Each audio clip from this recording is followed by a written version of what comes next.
Before I jump into the message for this evening, I just want to take just a moment, first of all, and say thank you to all of you for making this part of your Christmas tradition this year. And I want to say a special thank you to the team of people who have just given in so many ways and served in so many ways to just make this such a special day. So our tech team, guys, thank you so much. Hospitality, the coffee shop, the hot chocolate, the worship team, all of that.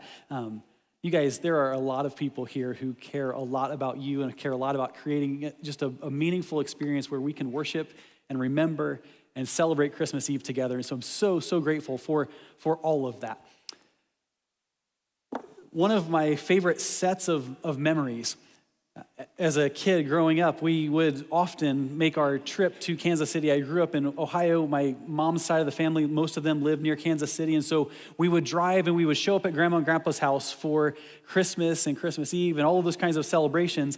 But one of the things I loved about being together with extended family was hearing all of the old family stories. Hearing about great-grandparents and great-uncles and people who had done really interesting things and made like good choices and made bad choices that made for interesting stories and all these kinds of things. And I loved hearing family stories. I would, as a kid, I remember sneaking out of where, like the room where all the cousins were sleeping and working my way down the hallway just to listen in on conversations that the adults were having about old family stories. There was something so beautiful and so powerful about hearing the stories of people who have come before us. There is value. I couldn't have put my finger on it back then, but I understand this now looking back. There is such value in family stories.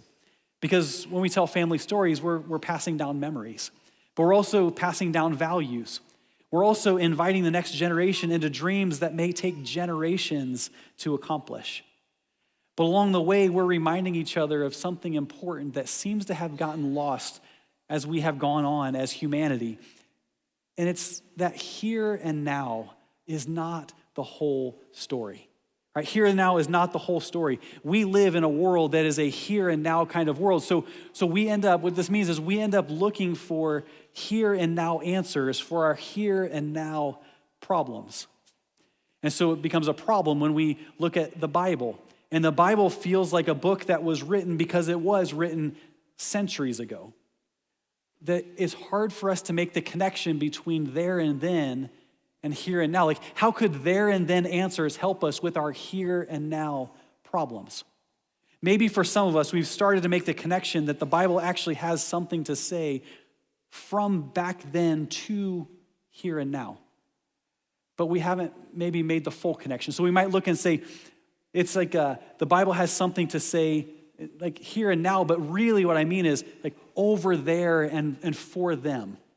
Like other people God might speak through the Bible to. The other people God might reveal himself. The Bible might have things to say about the way other people should live their lives. And we haven't made the connection that the Bible is offering us solutions for here and now. There is so much more to the story. And so Christmas becomes a great opportunity for us to step back and to look at the whole story, God's promise, Jesus' arrival, and the invitation that has been extended to all of us that changes our lives. The whole story begins with a problem and a promise. God created the world. And when God created the world, he put all that is together and he looked at what he had created and he said, this is good. And then God, looking at this world that was good that he created, he then put into this world, he formed man, the first human. And he breathed breath into his lungs, gave him life. And then God looked at humanity, this first human, and said, this is very good. In fact, the only thing that God said was not good about all that was that the man was alone, didn't have a companion.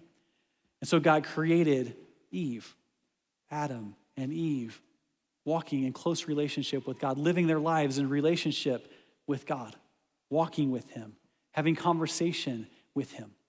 But it didn't take long for humanity, these first humans, to begin to exercise the free will that God had entrusted to them. Because God, in love, created in love, but he gave free will. And so the choice was up to these first humans. Will they continue to walk with God? Will they follow what God had called them to do and told them to do? Or would they not? and they chose not. And when they made that choice, something called sin entered the world.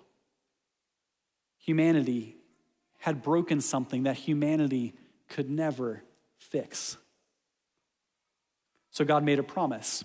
He said, I will do for you what you could never do for yourselves. I will fix what humanity has broken. I will send my son, who will be the perfect sacrifice, the blameless one, who will live and die and make a way for humanity to be restored in relationship with me. God promised.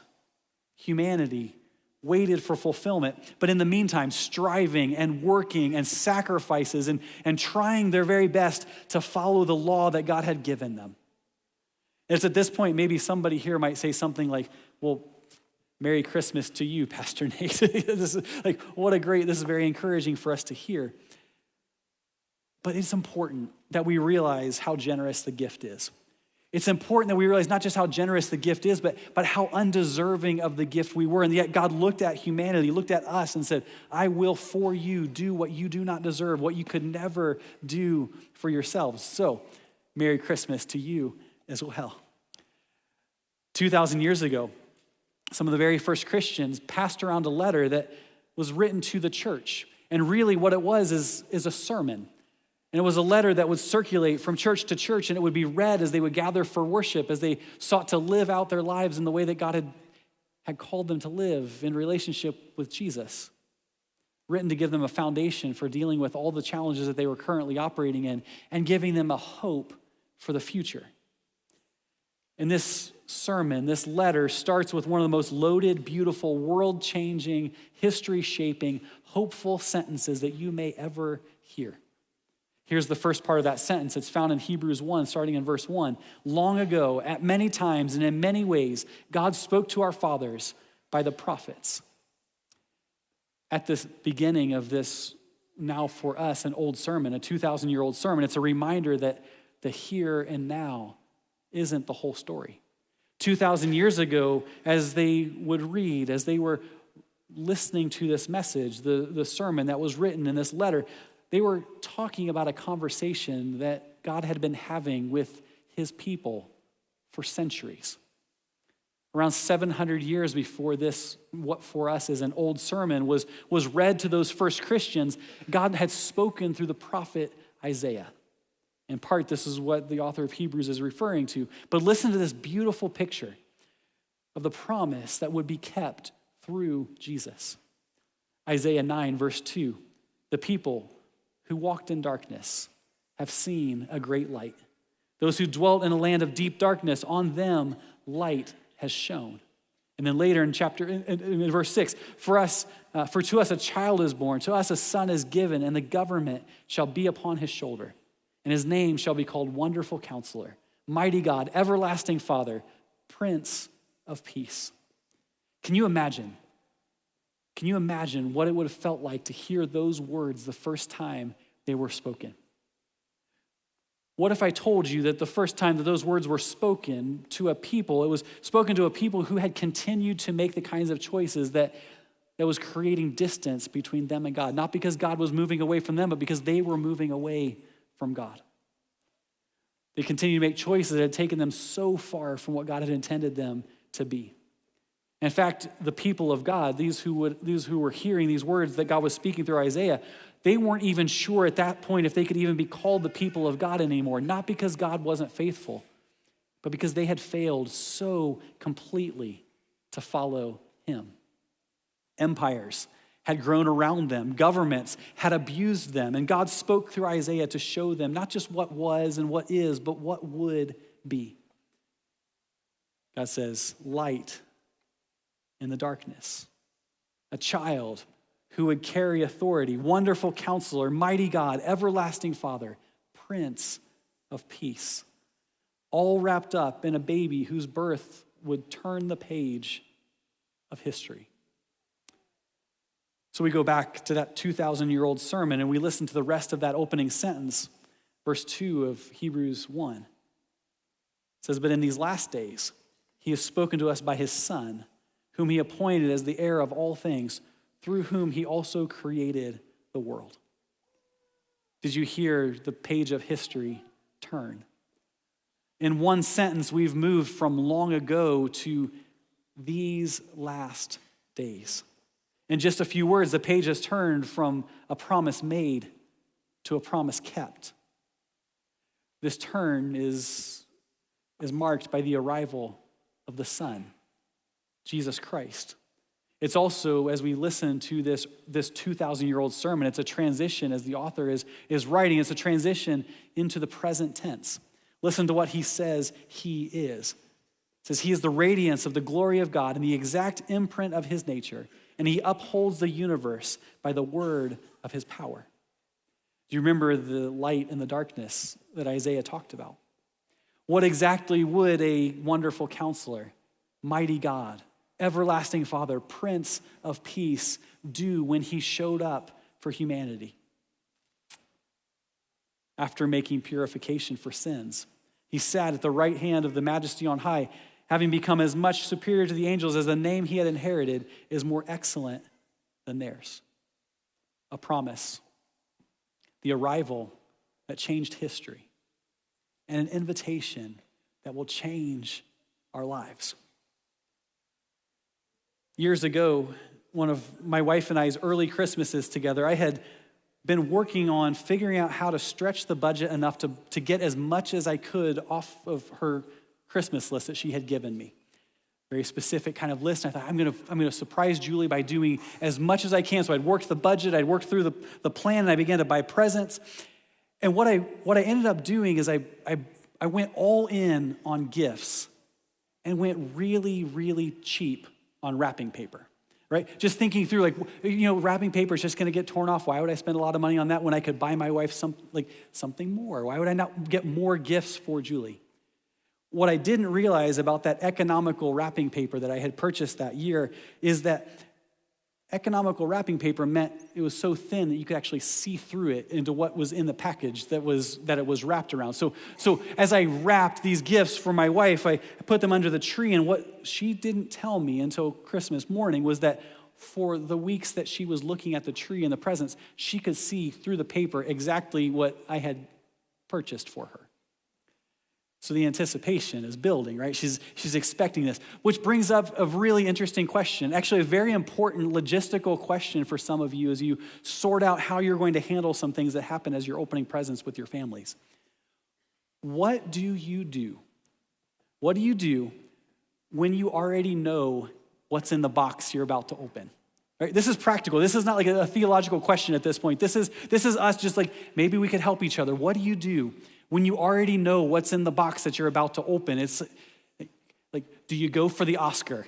Like, wow, I would have never guessed that this is what this is. This is amazing. What a huge surprise. I had no idea. And the Oscar goes to, right? Yay. Do you make a guess? Say, I think I know what this is. Do you say, oh, if this is what I think it is, I'm going to be so excited, thank you. Or like my dad would say, well, I don't know what color it is, but I think I know exactly what this is. I had a friend growing up who would always just say, boy, I hope it's a football. Like whatever the package looked like, that was his way of saying, I already know what it is, I'm just, making a guess. What do you do when you already know what you've been given?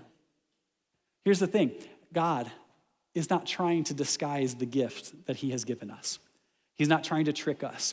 He's not trying to obscure in some way the gift that he's given. Actually, for centuries, God has promised what he delivered 2,000 years ago through Jesus Christ. He knows what we need. And he placed in us a deep longing for exactly what it is that he's given us. Even if we don't have words for it yet, even if we don't know exactly how to describe or say what it is that we are hoping for or what we need from God. He knows, and he has provided for us. And so I don't know what's on your list this year. I don't know what it is that you are hoping for, what you're hoping that God could do for you, but I do know what God gave us through Jesus Christ. I do know what he did for us through his son, Jesus. It's not hidden. It's not disguised. It's offered to you, and it's an invitation to receive it and then live your life in it. We might know what's in the box. Like my wife knew years ago what she was about to open, but here's the thing. She didn't receive it. Was it really hers? until she had taken that cheap wrapping paper off of it, opened the box, taken hold of the gift, and put it to use in her life. It's not just under the tree wrapped, but it was hers. She received it. A light in the darkness. I don't know what life looks like exactly for you right now.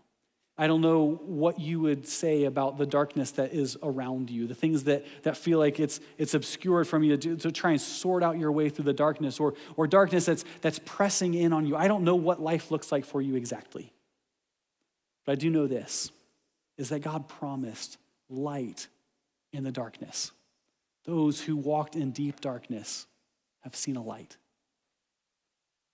I also know that God promised his son, and his son would bear a name, Wonderful Counselor, Mighty God, Everlasting Father, Prince of Peace. I know this about humanity is we let each other down a lot. I know this about the human experience. There are people who wound us and hurt us and fail us and don't follow through on what they said they were going to do and don't treat us well and say hard things about us. And God says, Wonderful Counselor, Mighty God, Everlasting Father, Prince of Peace. And I also know that God, through his son, Jesus Christ, has given us an opportunity for a fresh start. 2,000 years ago, as those first hearers of the book of Hebrews opened that letter for the first time and read it, it said this, that the Son, Jesus Christ, made purification for sins and now sits at the right hand of the Father. That his mission, what he came to do, was to sever the power of sin over the sinner, to make a way for us, to provide for forgiveness for us. And so if it's a fresh start that you're in need of this Christmas, I got great news. That's what God said he came to do. It's what he sent his son for us to accomplish. And so this evening, it may be that you need a reminder. Some of us have received this gift from Jesus. We've received Jesus into our lives, and we need to remember, and we come at Christmas and we remember what God has done for us. Some of us have received, and yet we have not put to use in our lives, at least not in the ways that we know we're supposed to. That God has given to us. And it's like we've taken that gift that God gave us and we put it on a shelf, and we're saying at some point when I think I need it, I'll put it to use in our lives. God says, would you put it to use? Would you live in it? Would you live differently because of what I've done for you? And then for some of us, we come this Christmas. Maybe we came this evening with some friends or some family. Like, I don't know why I'm here. Actually, like, you might have walked in this building and be like, I'm surprised it didn't fall down when I walked in because all the stuff that I've done, there's no way that. And yet for you, there is such good news through Jesus Christ. There's forgiveness. There's a fresh start. There is a life that goes beyond what you can imagine as you walk in relationship with God. Made possible not by your work, not by your efforts, not by you cleaning yourself up, but by Jesus Christ at work for you, making a way for